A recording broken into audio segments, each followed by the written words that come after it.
Mesurons cet angle. Vous êtes d'accord? Non, bien sûr, il faut placer le 0 sur le sommet. L'angle fait 50 degrés. Je mesure la moitié de 50, soit 25 degrés, et je mets un point à cet endroit. Je trace la demi-droite issue du sommet et qui passe par ce point. Cette demi-droite, qui a divisé l'angle de 50 degrés en deux angles de 25 degrés, est une bisectrice. Bonjour et bienvenue. Et oui, ce sont les bisectrices que nous construisons aujourd'hui, avec une équerre comme vous l'avez vu, puis avec un compas. Le cercle inscrit du triangle est au programme de la deuxième partie de cette vidéo. Je plante le compas sur le sommet A. Je suis libre de choisir la longueur du rayon et je trace un arc de cercle. Les traits de compas ne sont pas très visibles, mais je trouve important que vous voyiez le travail des mains. Je referai la construction sur l'ordinateur juste après. Depuis ce point, je peux prendre une ouverture différente. Je trace un autre arc de cercle. Je fais de même depuis le deuxième point. Attention, en gardant cette fois-ci le même rayon pour trouver l'intersection des deux arcs. Il ne reste plus qu'à relier le sommet de l'angle à ce point.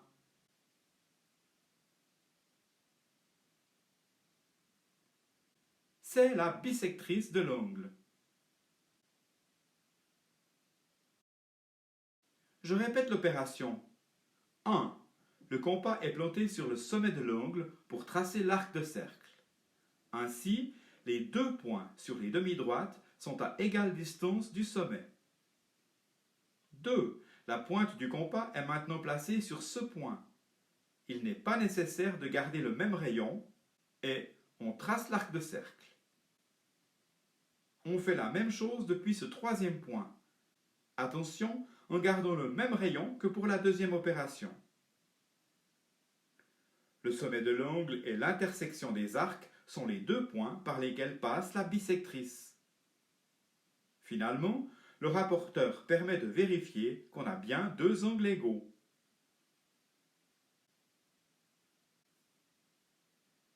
Maintenant, observez ce point que j'ai pris au hasard sur la bisectrice. Le segment vert correspond à la distance qui le sépare d'une demi-droite, puis de l'autre. En fait, ce point est à égale distance des deux côtés de l'angle. C'est le cas pour tous les points de la bisectrice. Si je trace le cercle de rayon vert, il coupe les demi-droites en un seul point. En d'autres termes, les deux demi-droites sont tangentes au cercle.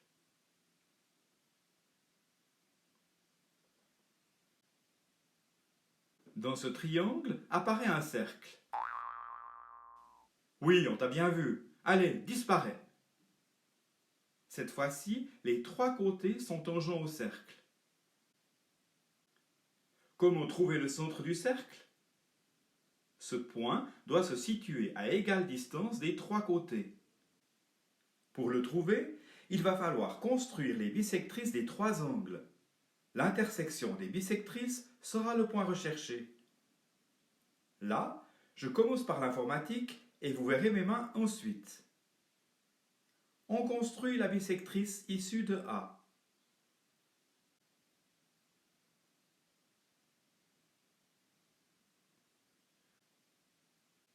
Celle issue de B.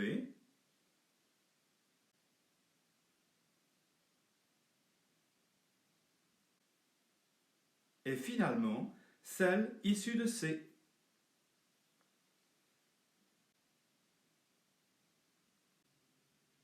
Les trois bisectrices se coupent en un seul point.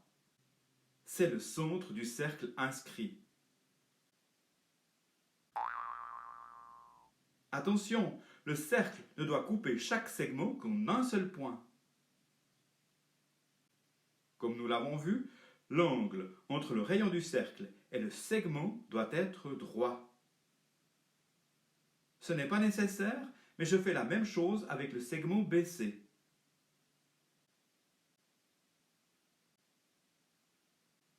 Maintenant, nous avons bien un cercle inscrit. Pour terminer, observez bien mes mains.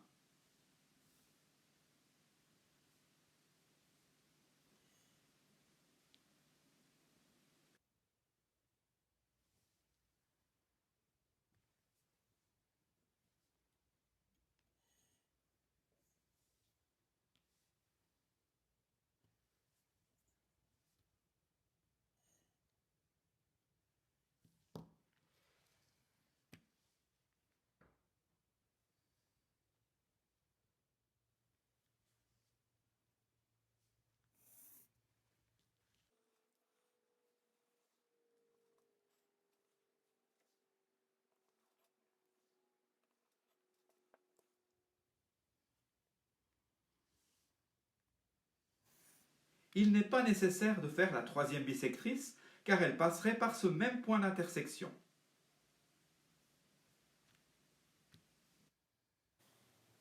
Je trace encore le rayon du cercle qui coupe AB à angle droit.